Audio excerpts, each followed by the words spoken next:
Trumpai prieš prasidedant podcast'ui norėjau įsiterpti, nes galbūt ieškote papildomų žinių ir nemokamų patarimų apie pinigus, apie verslą, apie saviugdą, nes galbūt turit tam tikrų problemų, kurių iš tikrųjų ieškot nemokamų patarimų ir atsakymų. Tai būtent šitas kanalas yra šita vieta, kur galit gauti nemokamai juos. Tai kviečiu prenumeruoti šitą kanalą, tam, kad gautumėt pranešimą, kai išeina naujas podcastas, tam, kad galėtumėt jo nepraleisti ir pradėti savo pokyčius dabar. Sveikas, Povilai. Labas. Malonu, smagu, kad komanda ir darbai valandai paleido su mumis pabendrauti, pabūt. Tai įdomu, čia ar pirmas tavo podcastas? Podcastas, ne pirmas ir ne paskutinis, iš tiesų žymiai dažniau mes podcastuose reklamuojamės, negu kad patys dalyvaujam, bet paskutiniu metu kažkaip tos Fantazijos LT tapę tokiu visuomenės kultūros dalimi, tai vis daugiau žmonių kažkaip susidomi, ką mes darome, tai pakviečia karts nuo karto pasipasakoti. Tvarko, įdomu. Tai va, tai kas nepažįstat ir nežinot, tai pas mus studijoje yra Povilas, tai Fantazijos LT įkūrėjas, tai bus šiandien įdomu, įvairių klausimų paklausinėti ir susipažinti artimiau. Tai įdomu, pradėsime gal nuo kitokių klausimų negu nuo darbų. Kokie tavo pagrindiniai hobiai yra? Pagrindiniai hobiai.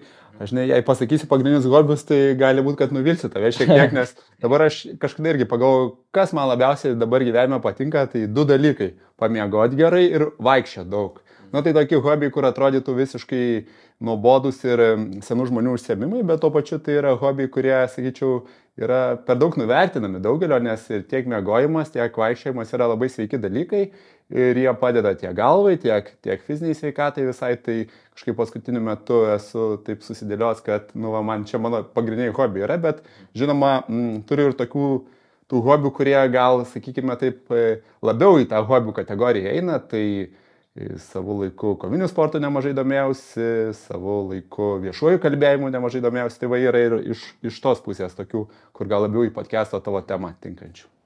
Okay. O kiek tada, pavyzdžiui... Ir seksas dar hobis, va, tai Fantazijos LT. Tai pagrindinis hobis. Okay. O kiek, pavyzdžiui, tenka per dieną valandų dirbti? Tai pas mane gyvenime tas darbo ir laisvalaikio balansas yra toks, kad jo nėra, žinai. Nėra pas mane, kaip pas kitus žmonės, tarkim, diena ir naktis, ir visiškai atsiskiria, tai kiti atskiria taip darbai ir poilsis visiškai atskirta, pas mane viskas yra, maksimaliai persipinę ir aš kažkaip taip neskirsiu savo gyvenimą, kur čia aš dabar ilsiuosi, kur aš čia dirbu, aš čia laisvai galiu antradienį 11 vakaro nakties atsisėsti ir daryti kažkokius darbus ir nejausti dėl to jokio streso, bet tuo pačiu galiu laisvai trečiadienį 11 dienos eiti pasportuoti. Tai aš kažkaip radęs tokį, bent jau man asmeniškai tinkantį balansą, kur viskas yra persipinę ir labai sunku suskaičiuoti, kiek tų darbo valandų yra. Jo labiau, kai tu nedirbi kažkaip prie staklių nesėdi, kai tu darai, tavo darbai vis tiek, mano kaip įmonės vadovai yra tokie ganėtinai kompleksiški ir vieną dieną ten kažką darai su marketingu, kitą dieną su apskaito, o trečią dieną gal ir kokią dėžę reikia panešti, tai suskaičiuoti ir sudėlioti savo tą darbą taip į kažkokius lentynėlės, kad imti ir nuspręs, kad dirbsiu 8 ar 10 valandų yra pakankamai sudėtinga. Aš tikiu iš tikrųjų. O ar dabar, pradžioje aš tikiu realiai, kad reikėjo labai daug valandų dirbti, o dabar ar mažesnis tas krūvis, ar dar didesnis negu buvo prieš įsivažiuojant galbūt? Gal neįsivažiuojant, bet ar anksčiau buvo daugiau krūvio ar dabar?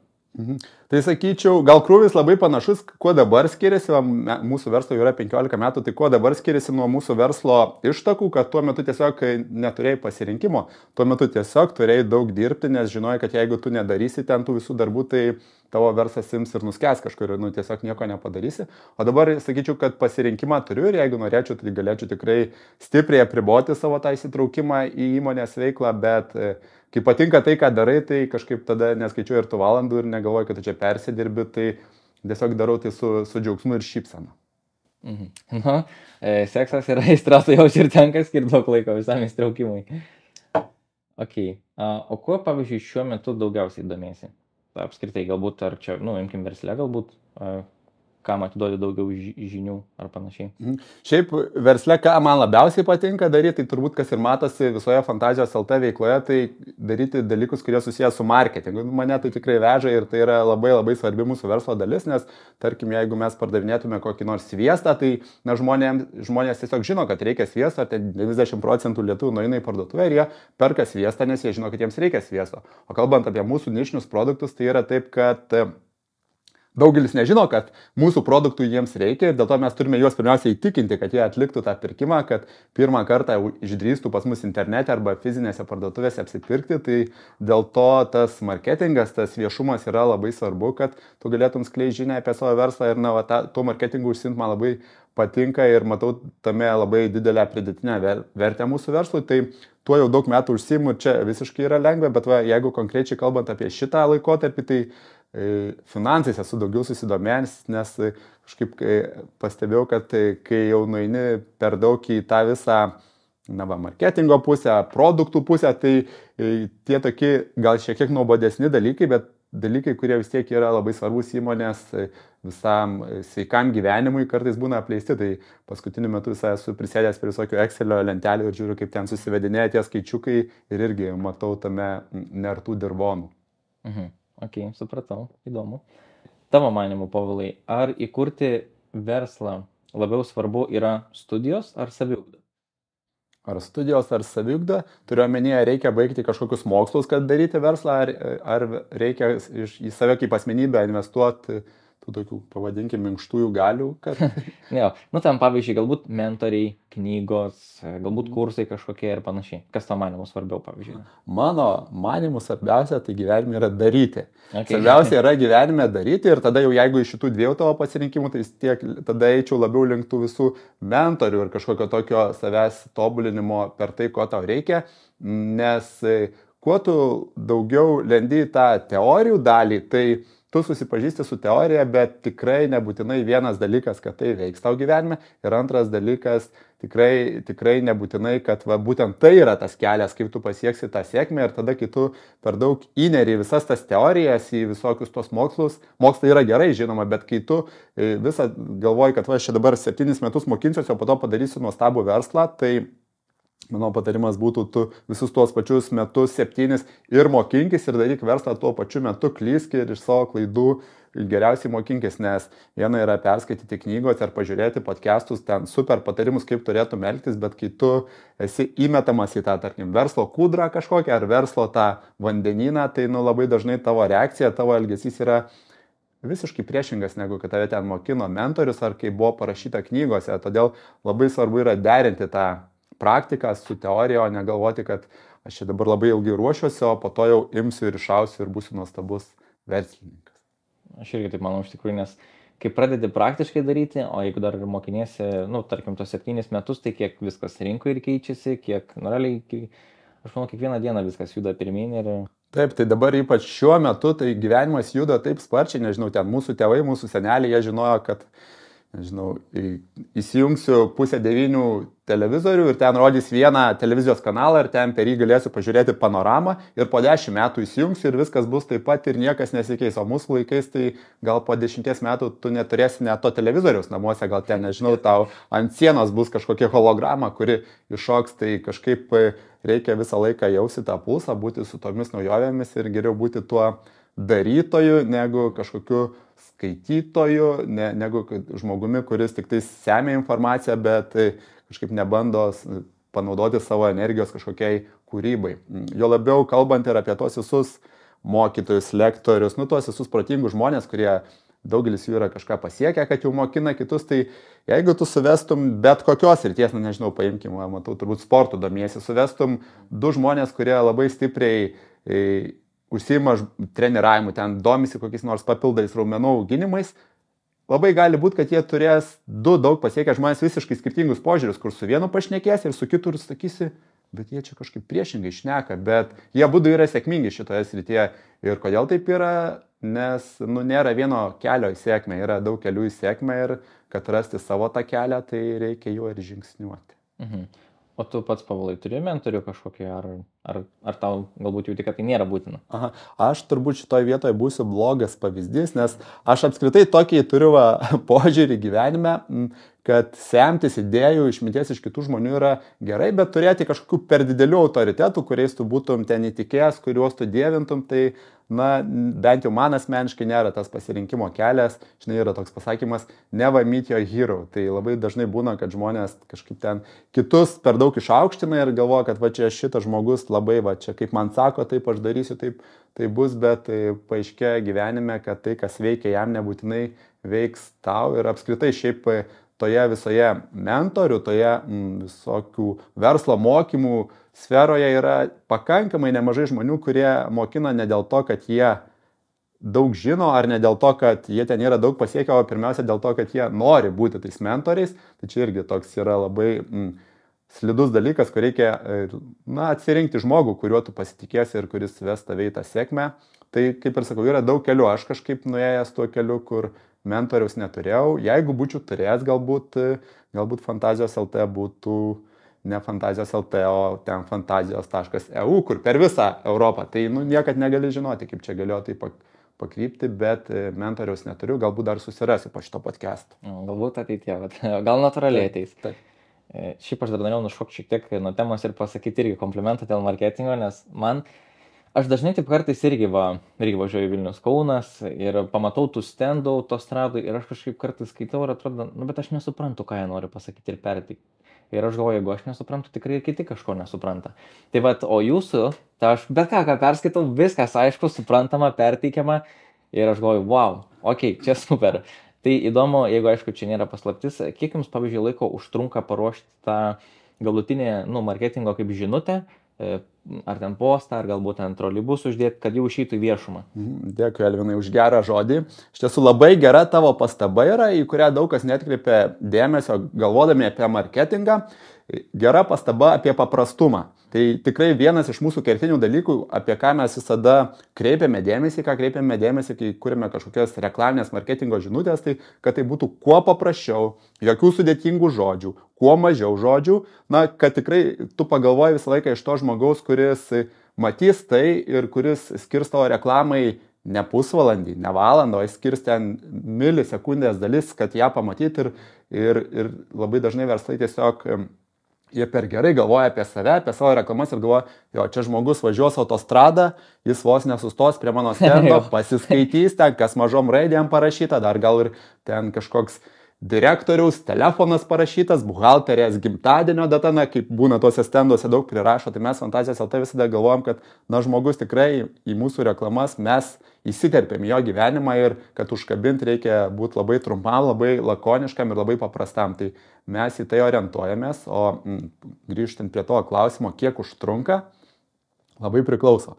Jeigu kažką darai, kas yra, planuojama ir kas nutiks, pavyzdžiui, ten už kelių mėnesių, nors mes nelabai mėgstame taip daug planuoti, tai gali būti, kad tam žinutės išgryninimui ir tam visam vizualo paruošimui tu skiri labai daug laiko. Pavyzdžiui, skraido mūsų oro balionas, nežinau, gal teko matyti, Fantazijos LT turi oro balioną, tai pakol mes paruošėme to oro baliono galutinį maketą, aš po to žiūrėjau failus, 30 skirtingų vizualų turėjom, kol jau mes priderinom ten sudėliom, kur taškutis galutiniai vietoje bus, kurioje vietoje užrašas ten centimetrai stumdėme tą aukštį, tai tokiam tikrai skirime daug dėmesio, bet labai dažnai, ką mes darome Fantazijos LT, tai mes reaguojame į įvykius. Ir būna nutinka koks nors įvykis greitas, tai kai tai nutinka, tu supranti, kad jau tada visiškai nesvarbu, kaip to tas vizualas atrodys. Visiškai nesvarbu, koks šriftas. Ar ten atitiks įmonės spalvos, žymiai svarbiau tiesiog paskleisti žinutę ir va tai bus esmė. Tai koks nors pavyzdys ten Su bananu kibo.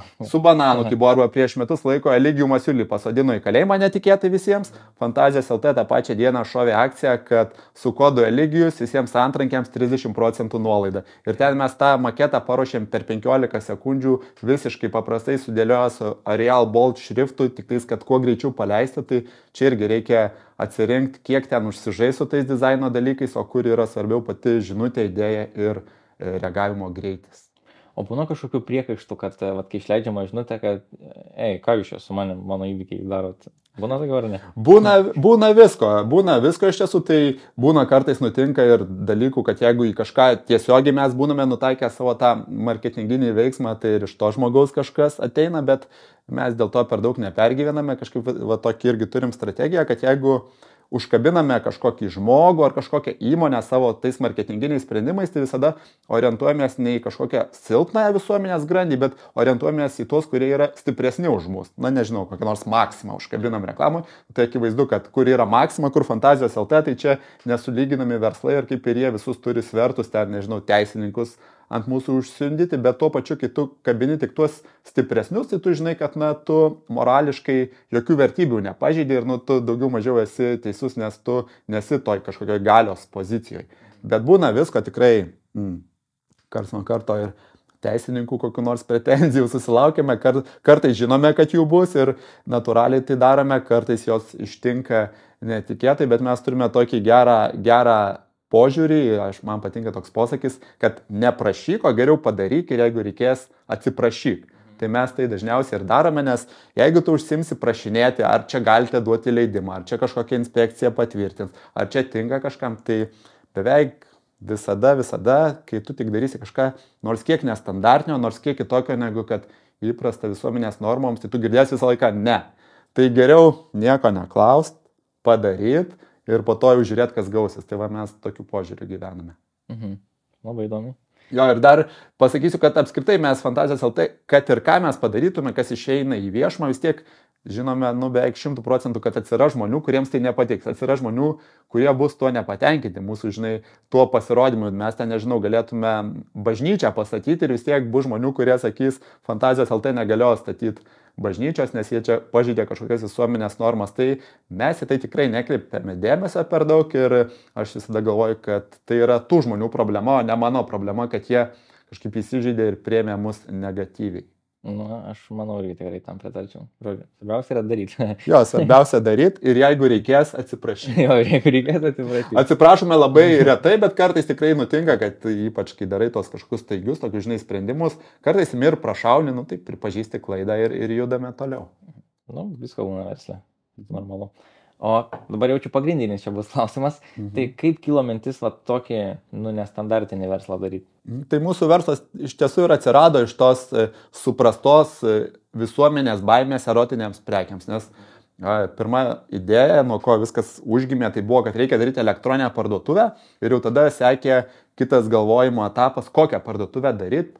Ir man šovė mintis, kad erotinės prekės yra tobulos internetui, nes, mūsų klientams svarbiausia, kad niekas nesužinotų, kad jie pirko pas mus. Ir internetas tam yra labai gerai, nes žmogus gali užsisakyti į paštomatą, nurodyti tik savo telefono numerį, nueiti į paštomatą, gavus ten žinutę ar į e-mailą, ten vietoje ir atsiskaityti ir niekas nesužinos. Tai mūsų versle tas konfidencialumas yra svarbiausias dalykas ir nuo tokios įžvalgos, kad žmonės bijo erotinės prekes pirkti gyvai ir gimė mūsų tas verslas, mes tikrai ilgą laiką neturėjome net fizinių parduotuvių, veikėme tik internete, bet po to kažkaip, žinai, kiekvieno to tokio pradedančio verslininko kažkoks yra vis tiek toks ar kompleksas, ar svajonė, kad reikia tų fizinių taškų, tai mes ten kokius 5-6 metus neturėjome fizinių parduotuvių, bet po to jau norėdami turbūt pasijausti jau tokiais tikrais verslininkais, kur turėtume žmonėms ką parodyti, žiūrėkit, čia mūsų parduotuvė, tai jau po to mes pradėjome ir tas parduotuvę savo kepti. O kaip dabar, kai yra tos fizinės parduotuvės, vis tiek svarbiausia konfidencialumas, tai aš manau, kad vis tiek būna, kas užeina. Tai būna, kas užeina, jeigu nebūtų, kas užeitų, tai mes turėtume užkalti langus, nors aš daugeliu sakau, kad mūsų parduotuvės pirmiausia yra tokie kaip muziejai, kad parodyti žmonėms, kad visos šitos prekės yra. Ir jeigu galvotum ir traktuotum tuos fizinius taškus grinai iš tokio finansinio taško, kaip čia atsiperka, kiek čia to pelno yra, tai gali būti, kad sakytum, čia taip pem ar tas parduotuvės reikia laikyti, bet mes į tas parduotuvės visada žiūrime plačiau, kad jeigu ten mūsų parduotuvė yra, tarkim, kažkur Vilniuje, Gedimino prospekte arba va čia Kaune Savanoriuose, mes suprantam, kad ta parduotuvė turi didelius langus, ten yra vitrinos, žmonės važiuodami eidami mato. Tai jeigu jis niekada ir neužeis į tą mūsų parduotuvę, vis tiek tai prisideda prie mūsų prekinio ženklo kažkaip skleidimo ir apskritai žmogui, gal jis visą gyvenimą ir pirks pas mus internete, bet jis žino, jo, čia yra parduotuvė jų, jeigu man tik kas bus blogai, jeigu tik tais jie man kažką blogo padarys, vis tiek va yra ta vieta, kur aš galėsiu nueiti ten kažkaip, išsiliet, mane kažkas paguos, priims tos mano skundus, tai tie fiziniai taškai net ir internetiniam verslui prideda tokios pridėtinės vertės ir mes matome tame prasme, tai sakau, kai kurios parduotuvės taip yra tikrai ant tos ribos, ar jos čia turėtų būti ar neturėtų būti, bet kai tu pasiskaičiuoji, kad yra ir kažkokių papildomų naudų, tai tu jas tada ir laikai. Okay. Aš iš tikrųjų kiek LinkedIn'e dar mačiau, tai šiaip idėja dar aš tiksliai dabar tikrai nepacituosiu, tačiau kaip supratau, dar prasidėjo idėja tai, kad užsienį pamatėte, ar ne, erotinę parduotuvę, ar ne? Ar gal klystu? Gal ir klysti, žinok, mes, kai pradėjome mūsų verslą, tai mes dviese su verslo partneriu pradėjome ir iki dabar dar vystome šitą verslą, tai iš mūsų abiejų tik vienas buvo prieš tai lankęsis erotinių prekių parduotuvėje. Mes tokie buvome tikrai diletantai, sakykime, kurie apie verslo pradžioje daug nežinojo ir mes taip kažkaip kartu su savo klientais edukavomės ir augome. Pas mus apskritai versle yra daug dalykų nutikę ir mes esame padarę taip, kaip, sakyčiau, verslo vadovėliai nemokina arba sako daryti priešingai. O dėl to galbūt aš tais verslo vadovėliais ne visada ir tikiu. Tai keletą pavyzdžių pasakysiu. Pavyzdžiui, mūsų šūkis yra nenustok žaisti. Jeigu pasidomėtum ten įmonės šūkių kūrimo visomis praktikomis gerosiomis, tai vos ne pagrindinė taisyklė, kad sako, tavo šūkiai negali būti neiginio, nes, kai yra neiginys, tai tu iš karto kuri kažkokias neigiamas ir emocijas susijusias su tavo verslu, bet mes tokį šūkį turim ir jis mums puikiai veikia. Arba mūsų logotipas 2 boružėlės viena ant kitos, tai, pavyzdžiui, mums kokius pirmus 3-4 metus net neleido jo užregistruoti kaip prekinio ženklo, nes sakė, čia yra nepadarus logotipas ir gamtoje vabzdžiai taip nesidaugina. Tokį atsakymą gavome iš institucijos ir mes net negalėjom užregistruoti savo prekinio ženklo. Tai mes daug ką darėme taip, kaip nemokintų daryti verslo vadovėliai, bet sakau, kai tu darai, kai tu tiki tuo, ką darai, tai gali eiti ir prieš tos kažkokius fizikinius dėsnius. Aš manau iš tikrųjų, kad kai yra nestandartiška, aš manau, kad galbūt tai kaip tik labiau įsimena klientam. Nes tai nėra kas, kaip nėra įprasti standartai, žodžiu, taip pasakysiu. Jo, aš turiu kitą labai man patinkantį posakį, kad negali būti geriausias, būk kitoks. Žinai, kai tu būni kitokiu, kai tu darai kitaip, tai anksčiau ar vėliau gali nutikti taip, kad tu tapsi ir geriausiu. Okay. O ar jums, pavyzdžiui, versle yra svarbiau greitis ar kokybė? Svarbiau greitis ar kokybė, tai žiūrint į kurią verslo mūsų sritį ners. Jeigu kalbant apie marketingą, tai tikrai svarbiau yra greitis, nes iš to greičio, iš tos reakcijos mes matome, kaip dividendų gauname, bet jeigu nueisime į kitą pusę apie mūsų parduodamus produktus, tai vis tiek erotinės prekės, kaip bebūtų, tai yra šiek tiek jautresnė prekių kategorija negu kokį nors koinės pardavinėta, nes žmogus perka, tai yra pakankamai arti jo kūno, pakankamai toks intimus santykis ir, tarkim, aš puikiai suprantu, kad turbūt niekas nenorėtų nusipirkti kokio aspirino iš Kinijos, Jau geriau tu permokėsi už aspiriną, bet iš Kinijos aspirino nepirksi. Tai mūsų versle gal ne taip jautru kaip su vaistais, bet irgi į tą pusę yra, supranti, kaip ta prekių kokybė, tas prekių patikimumas yra svarbu, tai nors mūsų daugelis irgi tų pačių produktų, kaip ir viskas šiame pasaulyje gaminama Kinijoje, bet mes irgi vos ne verslo pradžioje tokį, sakyčiau, strateginį sprendimą buvome priėmę, kad mes niekad patys iš tų kinų nepirksime, nes tu nežinai ten kokią kokybę gausi, kaip ten kas bus, mes esame susiradę tokius didžiuosius prekių tiekėjus Europoje, Vokietijoje, Olandijoje, kurie turi savo ten atskirus departamentus, kurie užtikrina prekių kokybę, kurie ten viską apžiūri, ten, kad būtų tinkamos medžiagos ir taip toliau. Ir mes geriau visada linkę jiems kažkokį procentą permokėti, nes jie irgi turi užsidirbti ir pirkti iš jų, negu kad pirkti ten tiesiai iš tų kinų, suprasdami, kad kokybė ir tai, kaip mūsų tie produktai bus naudojami, yra visgi ganėtinai jautru ir tame geriau nerizikuoti. Tiesa. Man įdomu dar šiaip, pavyzdžiui, vis tiek būna klientų, kurie ateina į fizinę parduotuvę, ar ne, ir jie galbūt prašo patarimų. Pavyzdžiui, galbūt kas tiktų, ar ne. Taip. Tai ar darbuotojai, kurie dirba, ar jie, kad pasidalintų galbūt savo, rekomendacijomis ar patarimais, ką geriau įsigyti, ar jie turi būti prabandę tas prekes ar ne? Tai pas mus iš tiesų daugelis mūsų darbuotojų, kurie dirba ypač parduotuvėse, tai jie dirba ne todėl mūsų parduotuvėse, kad jie tiesiog nori dirbti kažkokioj parduotuvėje. Jie dirba pas mus todėl, kad jie nori dirbti erotinių prekių parduotuvėje ir tikrai yra žmonių, kurie domisi visą šitą intimumo temą ir jiems patinka apie tai kalbėti, tos produktus bandyti, apie tai daug žinoti. Ir kai ateina pas mus klientai, tai labai dažnai gauna tokį ganėtinai asmeninį patarimą iš žmogaus, kuris yra šitų prekių fanas. Bet tuo pačiu visiems sakau, kad tos erotinės prekės nėra kažkoks raketų mokslas. Nežinau, tu pas mus padirbtum pusę metų parduotuvėje, žinotum ten per tos pusę metų 95 jau klausimus klientų, žinotum, kokios yra perkamiausios prekės ir visai neblogai galėtum pakonsultuoti. Tai priklauso nuo klientų, ten tikrai pas mus tas pardavimo procesas yra kitoks negu kad pardavinėjant batus kokius nors, kur žmogui perkant batą dažniausiai nereikia to patarimo, jis pats apsižiūri, užsiriša batą ir nusiperka. Tai pas mus dažnai ateina žmonės, kol įsidrasina, paklausia per aplinkui, ten būna, kad tos konsultacijos iki pusvalandžio užtrunka ir pas mus kažkas tokio, kaip jeigu ieškant kažkokių analogijų, tai kaip vaistiniai perkant labai dažnai to patarimo reikia ir tas konsultantas, kuris konsultuoja žmogų, tai jis jam dažniausiai yra autoritetas ir jo nuomonės yra svarbi. Tai stengiamės, kad dirbtų pas mus tokie žmonės, kurie galėtų apie šitas prekes papasakoti pakankamai nemažai. Okay. O kokia pas jūs komandai ir apskritai versle yra pagrindinė vertybė, pavyzdžiui?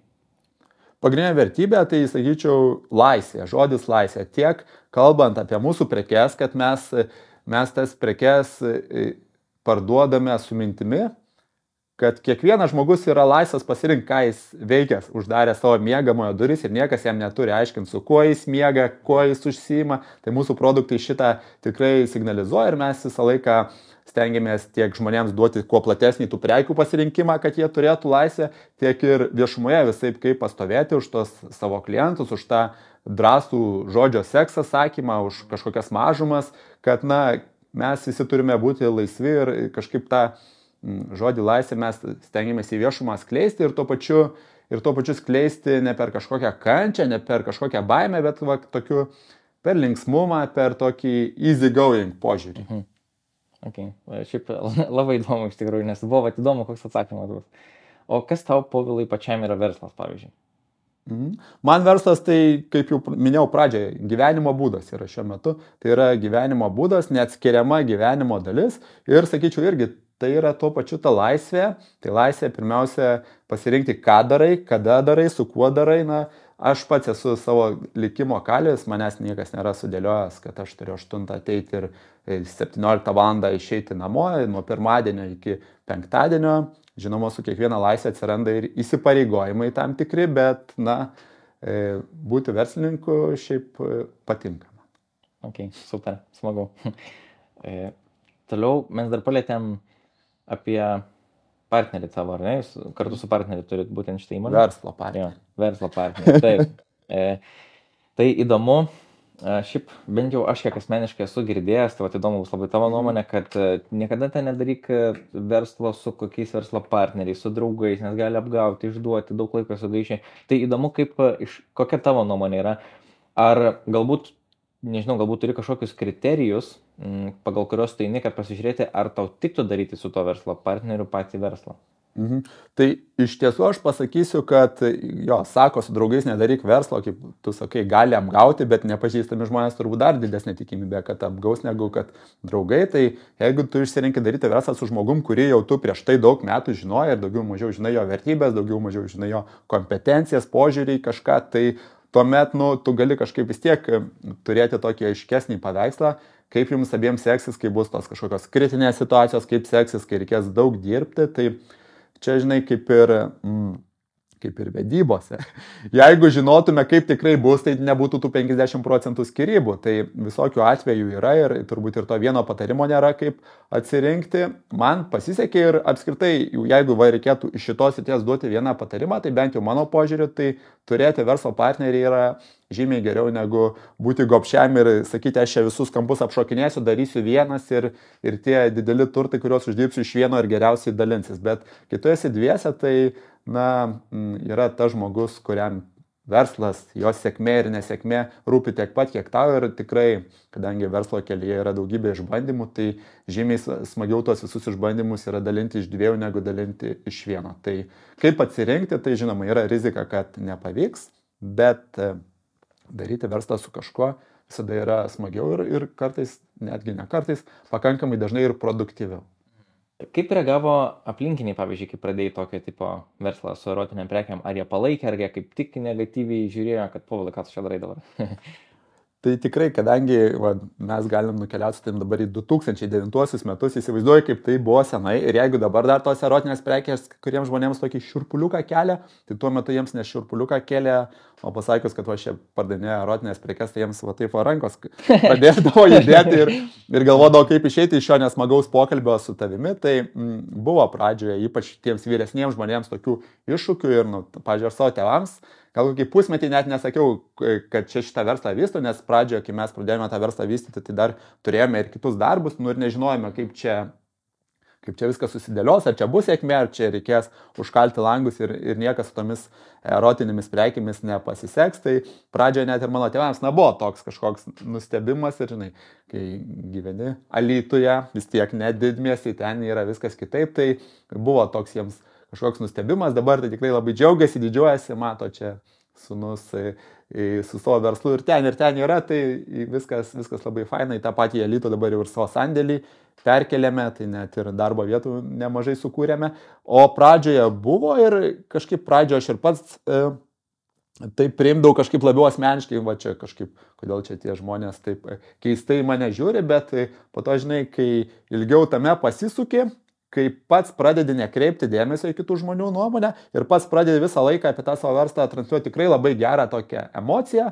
kad, kas čia yra, čia viskas normalu, tai pajaučiu, kad tada ir aplinkai labai persiduoda, tai ir dabar ten pasakius, kad aš iš Fantazijos LT esu, tai, nežinau, 95% žmonių reakcijų yra, kaip faina, kaip smagu, tai aš po to, kai pasako, kaip faina ir smagu perklausiu, tai sakau, ar pirkęs esi Fantazijos LT, tai dar prisipažįsta ne kiekvienas, bet jo, dabar jau tų tokių kažkokių nepatogių klausimų ir neigiamo visuomenės požiūrio yra ženkliai mažiau. Ok, supratau. O kaip tik ir tą posakį aš prisiminiau, kad kai būna blogos situacijos, dar tu gali pamatyti verslo partnerį tikrai veidą. Ar bus viskas tvarkoje, ar bus labai blogai viskas. Ok. Mačiau LinkedIn postą, jog norintiems įsidarbinti duodate kaip vizualinį testą, kaip ten greičiausiai turi būti, net ne greičiausiai, seksas, bet su 2 žvaigždutėm, gal mes kaip tik Rokai galėsim čia kažkur parodyti viršui, po to atsiųsiu. Tai ar čia yra tik tai kokia nors iš tikrųjų atrankos dalis, ar tik tai kažkoks humoras? Tai aš LinkedIn šiaip mėgstu ir pajokauti, bet kiekviename juoke yra dalelytė tiesos. Tuo metu, kai aš įdėjau tą įrašą, tai buvo pasibaigę Seimo rinkimai ir man kažkaip galvoje susivedė 2 taškai, kad žodis seksas ir žodis Seimas skiriasi ten per tas porą raidžių tiktais ir ten raidžių skaičius yra visiškai toks pats. Ir aš įdėjau į LinkedIn tą tokį klausimą, kurį aš sakiau, kad duosiu būsimiems mūsų darbuotojams, tai aš manau, kad mes tikrai tai ir duosime, bet iki šiol to nebuvo ir tuo pačiu dar šitą idėją mes, kai atsiranda kažkokios geresnės idėjos, tai jas stengiamės vystyti per visokius kampus, tai šitą idėją jau esame susidėlioję, kad ir iš marketingo pusės panaudosime, nes Vilniuje mūsų viena parduotuvė yra visai netoli Seimo, Gedimino prospekte, ten tiesiog, nežinau, nuo Seimo turbūt kokie 150-200 metrų atstumas yra, tai mes išsinuomosime stendą, kur bus parašyta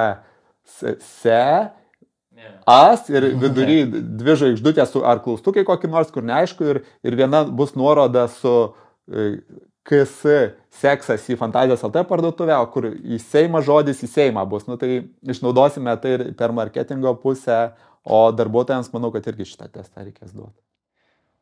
Jūs tikrai labai įdomi kūrėt ir tikrai man tai asmeniškai labai patinka ir aš net kartais užeinu į tavo LinkedIn pažiūrėti, kokiu čia dar idėjų yra įdomu paskaityti, tai tikrai, nes aš irgi tuo domiuosi ir labai įdomu tai ir pritaikyti ir domėtis. O koks buvo šiaip didžiausias iššūkis, pavyzdžiui, vystant verslą? Ir kaip, galbūt, jeigu norėsi, galėsi atsakyti, kaip pavyko ir su to susidoroti, tačiau įdomu, koks buvo didžiausias tas iššūkis? Tokių mirtinų iššūkių, kur jau ten atsakytum, Mateo Tvanas ir jau dabar čia kažkas nutiks, tai pas mus nėra buvę. mes apskritai tą verslą visą laiką taip lipdėme po plytą į viršų, neturėjome mes nei kažkokių didelių investuotojų, nei paskolų nebuvome pasiėmę, mes visą laiką po truputėlį jį auginome, kažkoks atsiranda daugiau pelno, tai va jau čia atidarom parduotuvę, atsiranda daugiau pelno, pasisamdom žmogų, mūsų nebuvo tas verslas, kur kaip raketa šovė ir po to galvoji, kaip čia išplaukti, kaip čia grąžinti skolas ir panašiai, tai tokių kritinių situacijų, sakyčiau, nėra buvę, bet čia irgi yra, žinai, požiūrio klausimas.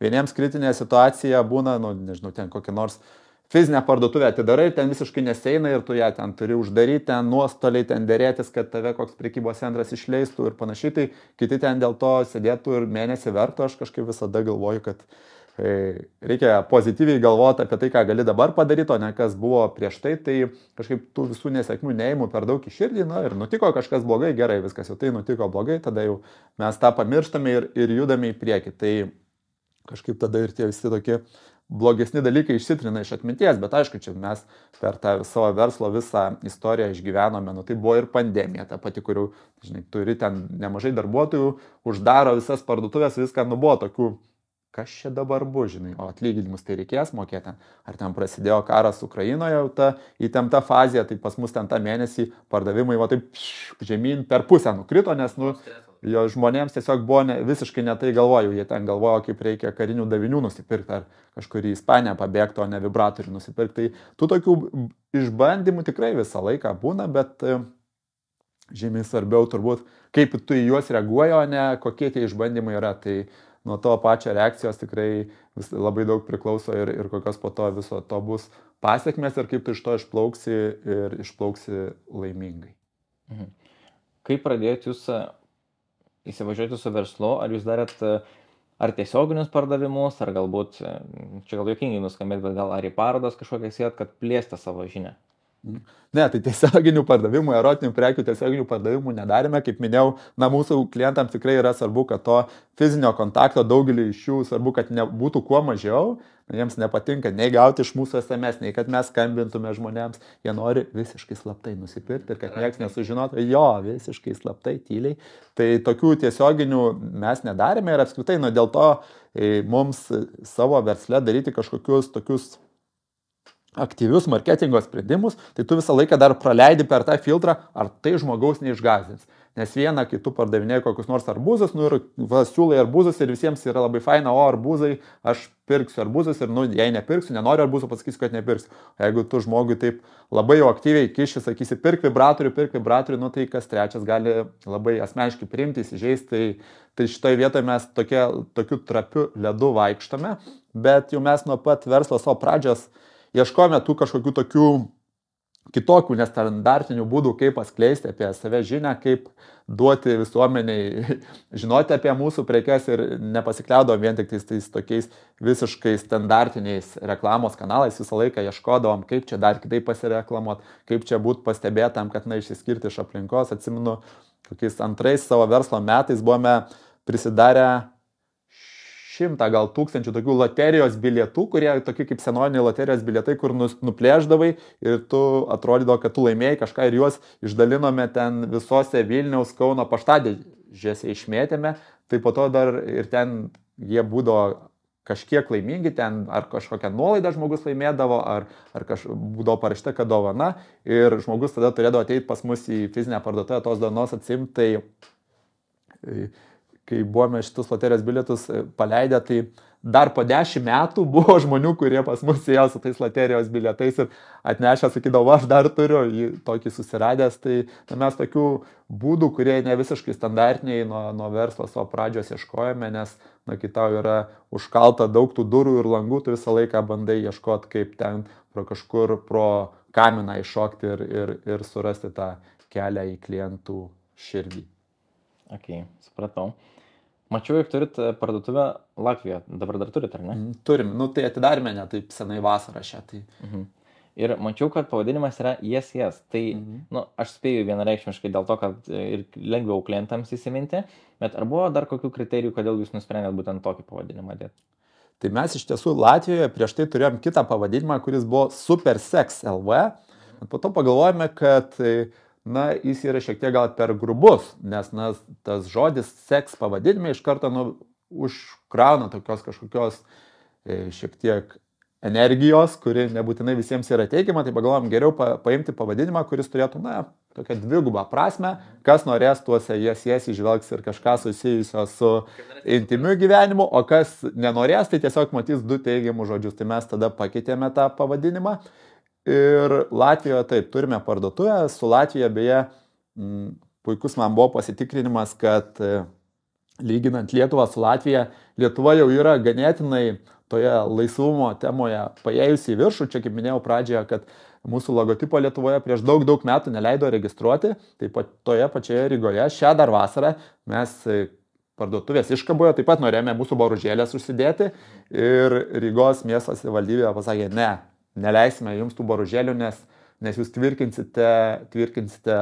Latvijos gyventojus, tai parodo tai, kad Latvijoje dar į tai žiūrima su kažkokiu tokiu streso, Lietuvoje tos mūsų boružėlės yra visur, kur tik be pažiūrėsi ir žmonės į tai žiūri su šypsena.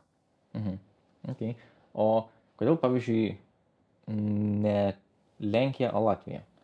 Nes mūsų kaimynai Lenkai, jie yra tokie tikri komersantai, ir pas juos įeiti yra tikrai labai sudėtinga, o kai tu esi nevietinis, tai tada tas įėjimas yra dar 2 brangesnis, dar 2 sudėtingesnis ir eiti į Lenkiją, kuri yra labai didelė rinka, iš karto reikia tikrai labai didelių investicijų. O tu, būdamas ten nevietinis, visada už viską permokėsi, visada už ten marketingo veiksmai tau kainuos brangiau, dažniau darysi klaidas, tai kadangi mes pardavinėjame vis tiek tokias fizinės prekes, kurias pardavinėja ir vietiniai tie rinkos dalyviai, tai mes geriau einame į Latviją, kuri mažesnė rinka, bet tuo pačiu ir tas įėjimo barjeras yra ženkliai paprastesnis.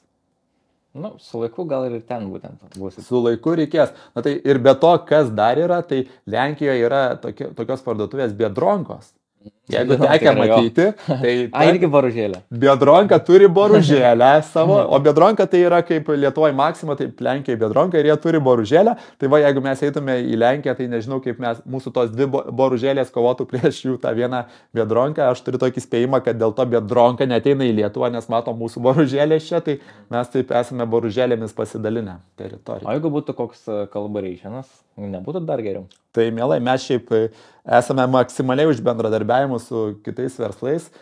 Turiu aš, kai kokiose konferencijose dalyvauju, visada parodau tokią skaidrę, kur joje yra mūsų prezervatyvų reklama, kur yra 1+1 = 3, jeigu nenaudoji prezervatyvų. Mes leidžiame šitą reklamą Facebook'e. Tai aš visada sakau, kad kai 2 verslai bendradarbiauja, tai 1+1 taip pat gali būti ir dažniausiai yra 3, nes tu tiesiog gauni žymiai daugiau to teigiamo pozityvo, kažkokio teigiamų dividendų, negu kad tu vieną susikurtum, kai jūs sujungiate savo energijas. Tai mes tikrai labai dažnai su kitais verslais bendradarbiaujame ir draugaujame, ten ir su didžiaisiais kažkokiais verslais, kurie ten mus priima į kokį nors savo ten lojalumo programas ir panašiai, bet karts nuo karto nutinka taip, kad mes su tais kitais verslais bendradarbiaujame, net tiems verslams ir nedavus mums kažkokio leidimo. Taip, duosiu tau pavyzdį. Pavyzdžiui, šią vasarą buvo labai daug Lietuvoje ir pasaulyje visokių sporto įvykių, olimpiada buvo, ten krepšinio atranka ir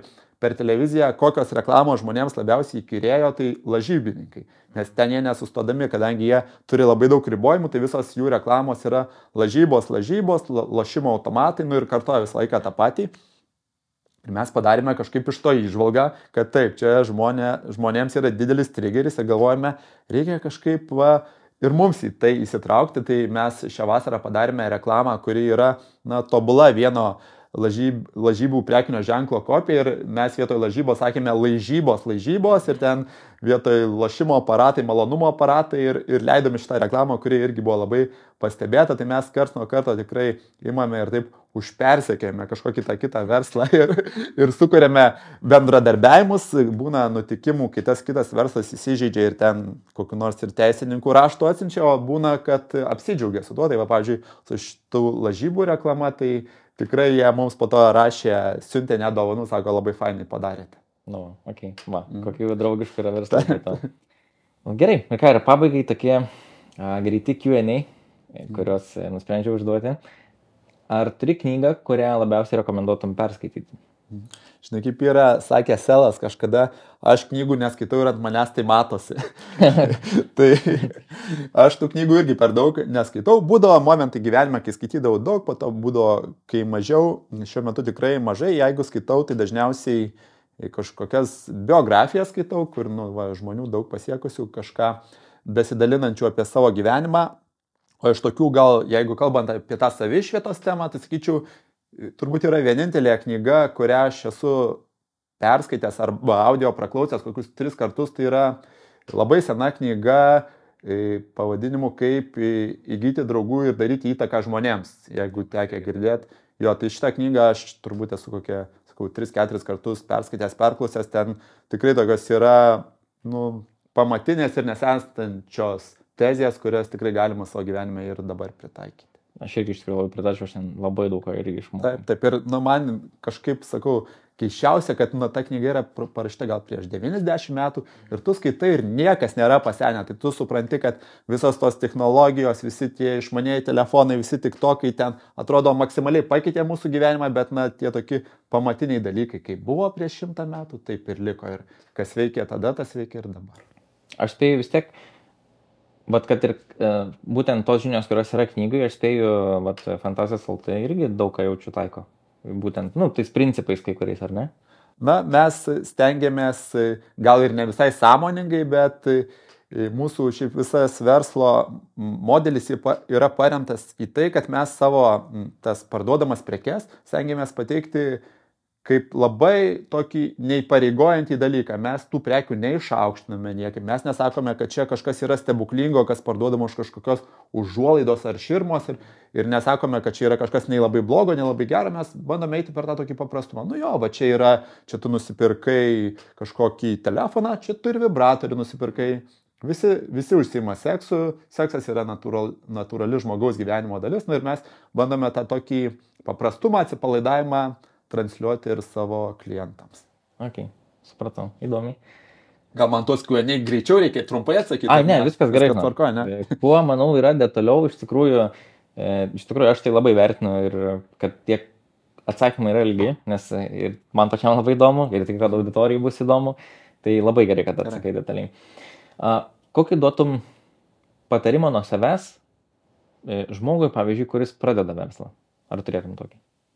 Tai patarimus duoti yra lengviausia. Lengviausia duoti patarimus, o yra žymiai sunkiau po to tuos patarimus įgyvendinti, nes visi patarimų dalybos yra labai protingi. Tai mano turbūt toks didžiausias nuoširdus patarimas yra turėti pozityvumo. Tu turėk pozityvumo ir kitu turėsi pozityvumo, kitu manysi, kad man viskas bus gerai. Aš kaip čia esu sugalvojęs dabar, taip tikrai veiks. Tai tu to pozityvumo vedamas neturėsi kažkokių baimių, neturėsi tokios baimės suklysti ir nedaryti.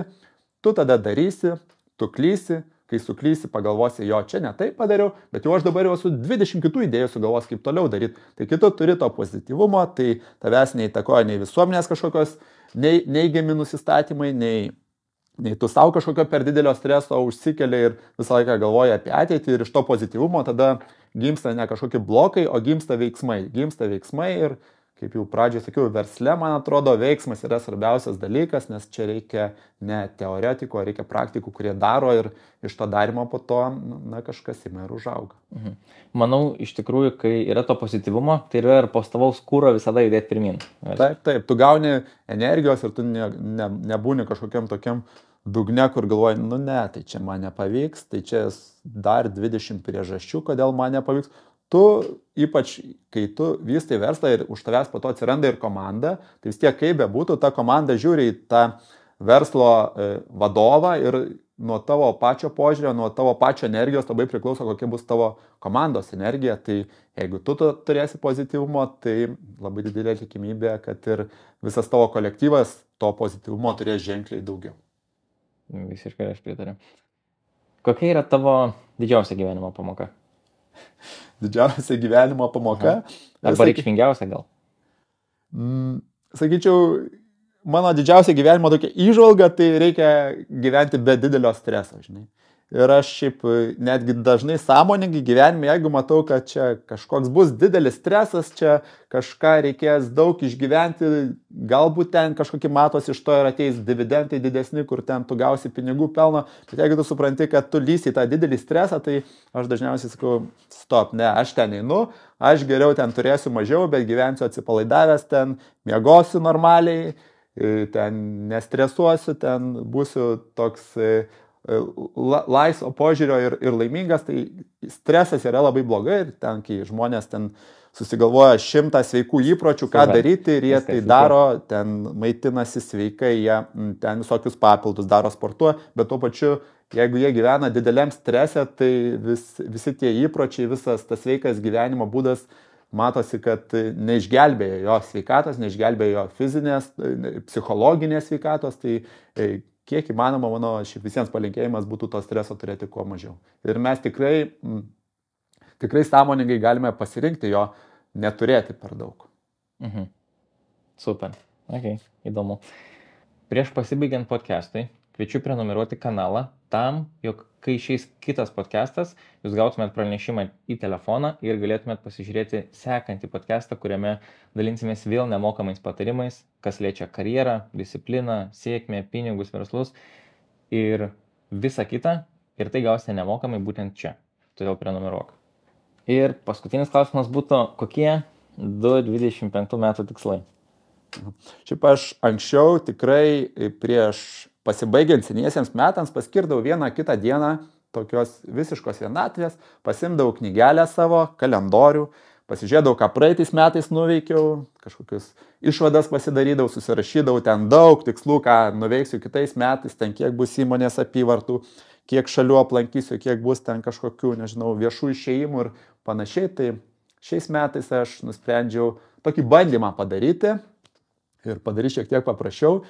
Ir neužsikrauti savo to dar vieno streso ir neprisirašyti per daug tų tikslų, nes po to prabėga tie metai, tu pasižiūri, taip, šitą įgyvendinau, šito neįgyvendinau, aš gal taip pabandysiu pasidėlioti taip mažiau tikslingai, daugiau aptakiai pasirašysiu, kad gal norėsiu daugiau laiko skirti ten, nežinau, gamtoje pabūti. Nu, tokių sunkiau pamatuojamų dalykų ir pažiūrėsiu, iki ko mane tai prives, neužsikraunant savo per daug kažkokių tokių lūkesčių. Tai nežinau, čia aišku irgi, kaip pažiūrės, iš vienos pusės galbūt tai verslui, tikslų pasiekimui ir nepadės, bet šiais metais aš taip esu susidėliojęs, kad tų tokių griežtų skaičių ir griežtų įsipareigojimų nedarysiu ir pažiūrėsiu, kas iš to gausis. Tai va po metų aš tau galėsiu papasakoti, ar man pavyko. Tvarkoj. Jeigu ką, bus part 2. Jo, o jeigu ką, ateis nauji 26 metai ir vėl prisirašysiu daugybę tikslų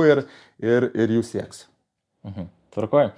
Ką, Pavlai, labai vertinu tavo laiką. Smagu, kad aplankei, radai laiko, pasidalinai įvairiom įžvalgom, žiniom, viskuo. Ir dar kartą ačiū, buvo smagu. Ačiū, Elvinai, aš dėkui tau, kad pakvietei mane ir tau, ir tavo žiūrovams visiems palinkėsiu nenustoti žaisti tiek gyvenime, tiek versle, tiek ir uždarius miegamojo duris. Super. Viskas, iki.